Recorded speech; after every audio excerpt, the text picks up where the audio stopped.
जय भोलेनाथ। आप सभी को ज्येष्ठ पूर्णिमा और वट पूर्णिमा की हार्दिक शुभकामनाएं। आज की इस वीडियो में हम पाठ करेंगे वट सावित्री व्रत कथा का। साथ ही अगर आप सत्यनारायण व्रत कथा सुनना चाहते हैं तो उसकी वीडियो भी हमारे इस चैनल पर अपलोड हो चुकी है। इसके साथ ही ज्येष्ठ पूर्णिमा व्रत कथा की वीडियो भी हमारे इस चैनल पर अपलोड हो चुकी है। अगर आप इन कथाओं को सुनना चाहें तो आप सुन सकते हैं। इनकी लिंक मैं आपको डिस्क्रिप्शन बॉक्स में दे दूँगी। तो चलिए अब शुरू करते हैं वट सावित्री व्रत कथा। कथा के अनुसार भद्र देश के एक राजा थे जिनका नाम अश्वपति था। भद्र देश के राजा अश्वपति के कोई संतान न थी। उन्होंने संतान प्राप्ति के लिए मंत्रोच्चारण के साथ प्रतिदिन 1,00,000 आहुतियां दी। 18 वर्षों तक यह क्रम जारी रहा। इसके बाद सावित्री देवी ने प्रकट होकर यह वर दिया कि राजन, तुम्हें एक बहुत ही सुंदर, सुशील और गुणवान कन्या की प्राप्ति होगी। सावित्री देवी की कृपा से जन्म लेने के कारण से इस कन्या का नाम सावित्री रखा गया। यह कन्या बहुत ही रूपवान थी। जब राजा की बेटी विवाह योग्य हुई तो उसके योग्य वर न मिलने से सावित्री के पिता बहुत ही दुखी थे। अब दुखी होकर उन्होंने अपनी बेटी को स्वयं ही वर तलाशने के लिए घर से बाहर भेजा। अब सावित्री तपोवन में भटकने लगी। उसी तपोवन में साल्व देश के राजा द्युम्नसेन रहते थे, क्योंकि उनका राज्य दुश्मनों ने छीन लिया था। उनके पुत्र का नाम सत्यवान था। सत्यवान को देखकर सावित्री ने अपने पति के रूप में सत्यवान का वरण किया और घर जाकर यह बात अपने पिता को बताई। जब देव ऋषि नारद को इस बात का पता चला तो वह राजा अश्वपति के पास पहुंचे और उनसे कहा कि राजन, यह आप क्या कर रहे हैं? सत्यवान गुणवान है, धर्मात्मा है और बलवान भी है, पर उसकी आयु बहुत छोटी है। वह तो अल्प आयु है। 1 वर्ष बाद ही उसकी मृत्यु हो जाएगी। ऋषिराज नारद की बातें सुनकर राजा अश्वपति घोर चिंता में डूब गए। जब सावित्री ने अपने पिता से इसका कारण पूछा तो राजा ने कहा, पुत्री, तुमने जिस राजकुमार को अपने वर के रूप में चुना है वह अल्प आयु है। अब तो तुम्हें किसी और को ही अपना जीवन साथी बनाना चाहिए। इस पर सावित्री ने कहा, पिताजी, आर्य कन्याएं अपने पति का एक बार ही वरण करती हैं। राजा एक बार ही आज्ञा देता है और पंडित एक बार ही प्रतिज्ञा करते हैं और कन्यादान भी एक बार ही किया जाता है। अब तो सावित्री हट करने लगी और अपने पिता से बोली, पिताश्री, मैं सत्यवान से ही विवाह करूंगी।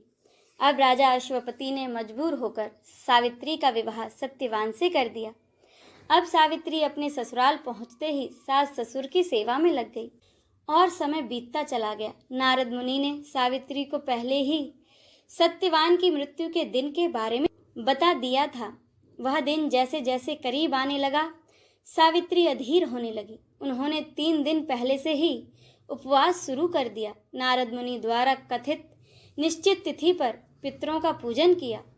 हर दिन की तरह सत्यवान उस दिन भी लकड़ी काटने के लिए जंगल को गया, लेकिन उस दिन सावित्री भी उसके साथ गई। जंगल में पहुंचकर सत्यवान लकड़ी काटने के लिए एक पेड़ पर चढ़ गया।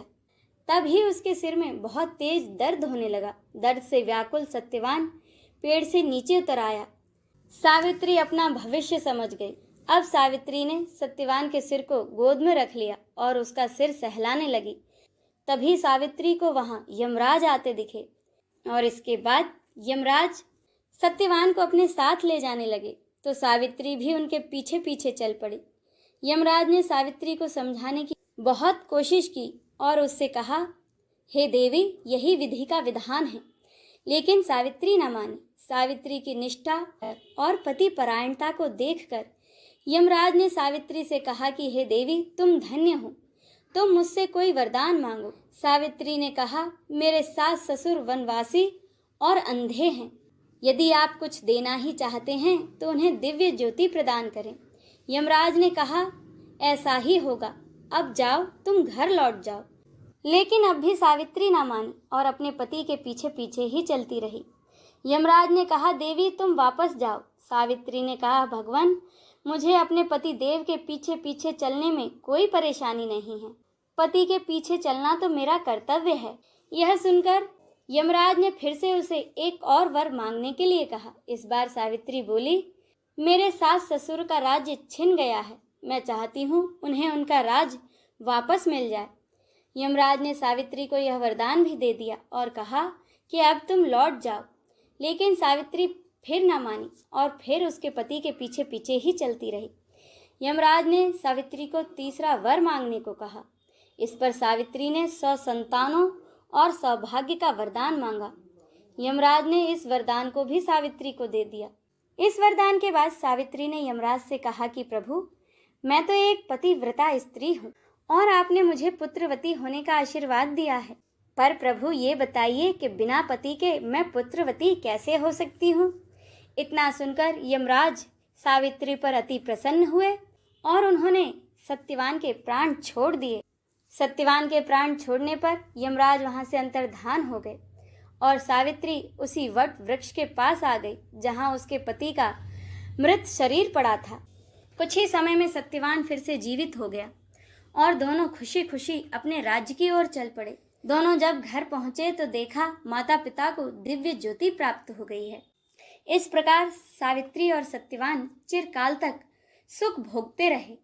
अतः पतिव्रता सावित्री के अनुरूप ही प्रथम अपने सास ससुर का उचित पूजन करने के साथ ही अन्य विधियों को प्रारंभ करें। वट सावित्री व्रत करने और इस कथा को सुनने या फिर पढ़ने से उपवासक के वैवाहिक जीवन या जीवन साथी की आयु पर किसी प्रकार का कोई संकट आया भी हो तो वह भी टल जाता है। इसी के साथ यह व्रत कथा संपूर्ण होती है। बोलिए भक्त वत्सल भगवान की जय, देवी सावित्री की जय। हर हर महादेव।